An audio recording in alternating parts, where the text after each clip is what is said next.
So with that said, welcome to our Vocal New York Statewide Leadership Assembly, where we're meeting from today, November 8th, until November 9th. And really what we want to do is just talk about the state of our organization, the state of our work. You know, a lot of things have changed. So the first half of this day is really for us to get on the same page about what happens and how we're going to respond as an organization going forward as a workplace, but also as an organizing shop. So if you don't know, my name's Jawanza. I use he, him pronouns. I'm the managing director of organizing here at Vocal New York, and I'm super excited for you to be in this space, okay? So before we even begin with introductions, before we begin with really what today is fully about, I do want us to do some intentional grounding. We've been through a lot as an organization in the most recent periods, and we only promise more struggles and more challenges, and I also think that that is a reality of building long-term power. We are an organization that's committed to the issues that we work on, and we're also understand ourselves in a continuum of movement building, and that's the long time work. And I think that this woman, some of you will know her because she's a noted Black feminist scholar, organizer, historian, still alive and well, organizing in Albany, New York right now, where she lives today. But she's from, I want to say Ohio. But she's done a lot of work, and this little 5-minute clip is really talking about the thing I'm trying to name right now. So I just want us to watch that to get a sense of her perspective as someone who's been in movement for decades. It's these two things right here: our platform and voting to ratify said platform. So is that good? Yeah. All right, and since this is a statewide leadership assembly, we're only going to be focusing on our platform at the state level, meaning the things that we like to do, loading up on the bus to go up to Albany for all those hours, sitting on the darn bus, getting outside the bus, getting into that chaos, right? Or meeting with elected officials, whether they're your state senator or assembly member, right? Saying all of that, to recap, each union has had at least this part of the conversation of like, this is what we're going to fight for in 2024. Now, what we as staff has done, right? Because we chatted with you all about like, cool, so what is it we're going to fight for? What are the bills? What are the demands that you want to make? Maybe I can help you pass that around. We then took that and like, cool, let's put this in a Word doc, right? As a start.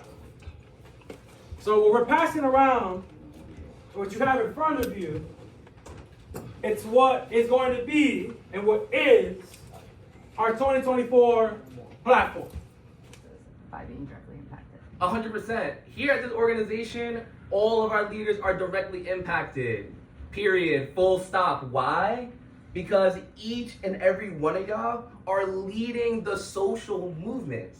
And I have had leaders literally tell me in passing that the people closest to the problem are closest to the solution. So why it would make total sense for people who are leading those social movements to be directly impacted. Pedro. Because we need to be clear that all organizers, which I'm including you in that organizers, all organizers are mobilizers, but all mobilizers are not necessarily organizers. That's right. It's very important that we know that and we remain clear on that. Because we're building an institution that will produce the people that will continue to build the institution, that will then build the campaigns and run those campaigns for the long term so you can have a victory like halting solitary confinement. You have to meet people. We got a base build. We got to do issue identification. We got to know what actually matters to people impacted by our issues. We have to engage in leadership development. And all of this, again, is ongoing. All the time. It never stops. Like, we don't want just a bunch of people on the bus so we can say, oh, we got 50 people that are experiencing homelessness with us, so therefore believe us. We want 50 people on that bus who are prepared to demand an end to homelessness because they understand from their lived experiences that authority, and they've also done the work to make sure that they are doing something structural, transformative for people experiencing homelessness so that we can eliminate homelessness. We got to believe that that's possible. Because if we don't believe it is possible, we'll never, ever actually get there. So we got to get those people on that bus, not just there just because they are experiencing homelessness, but because they are there and they are leading a movement of people and demanding concrete transformations of society. And that takes work. And it looks like things like political education.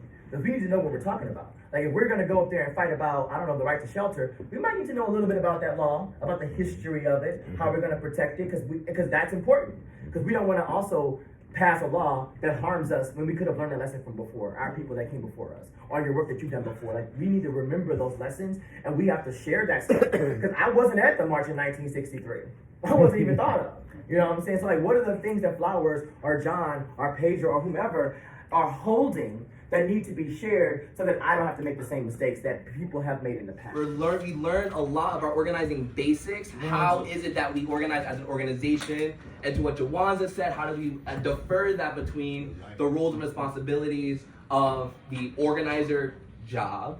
And we're going to talk a little bit around what it means to be a leader in the organization and a leader within your own communities, as well as a leader of the social movements, right? So I have 3 questions up on the board, and I wanted to open it up to folks just to hear their thoughts. The first question around what it means to be a leader: what are the qualities? What makes up being a leader? Decision making. Who said that? All right, Annette said decision making. I'm gonna keep these in the back of my head, right? Leaders are decision makers. That's what separates the membership from leadership spaces. That's intentional. And I love that, I'm assuming Luis brought the Palestinian flag. It's important for us to be bringing that into the room, to be thinking about that, to be able to draw those connections. So we need to be building community too, though, because it's much funner. It's much funner when we like each other. We need to be building those issue-based campaigns that we've been talking about. I always pull out issue-based as a phrase, because when you say campaigns, to most people, they think about elections. And even though we do engage in public elections through our C4 work, through Vocal Action Fund, most of the time, I'm not ever talking about that. I'm talking about what are the issue-based campaigns that we're running to change our people's experiences. And also, obviously, we need to engage in direct action, because, just sitting in the room talking about it all day long, it doesn't do anything for anybody. Like, we can know stuff, but we need to actually be doing stuff all the time. Vocal New York is the institution that is being built by people who are directly impacted by AIDS, homelessness, mass incarceration, and the drug war, and the myriad of related consequences to those issues. And this is the vehicle that you're using to build power and to demand the changes that you want. That's what the political platforms are, which we're here to ratify today for the legislative session for 2024. When we base build, it's not just getting people that think the same thing that we think, it's finding all the people and understanding what they think, so that we understand how to be in the world, because those are the people who are directly impacted. And so it's an ongoing thing that all of us have to be involved in, because at the core of it, that's how we're gonna have not just clarity and perspective and a moral compass, it's how we're going to build power. So I just wanted to leave off with this definition of a social movement, because I think returning back to what it means to build long-term strategies, not only for our campaigns, but also for our own development as leaders, it's really, really important that we contextualize that we are building towards a social movement. And that isn't built overnight. That isn't built over another day, over another week. That is a long-term fight. What I'm always trying to do in my project as an individual at Vocal for the last 5 years, really I've been here 10, but like the last 5, has been really trying to help our membership, our leadership understand Vocal in its location in a bigger social movement. You always hear me say it. I'm like, we got to be able to locate ourselves and our organization in a bigger story, in a bigger timeline.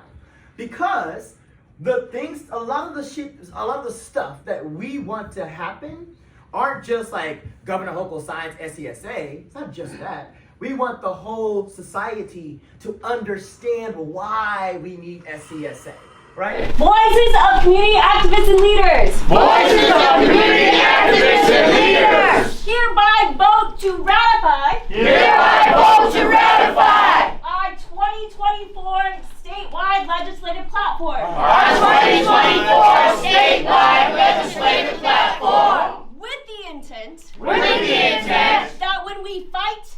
That when we fight. We win. We win. When we fight. When we win. We win. We win. All right.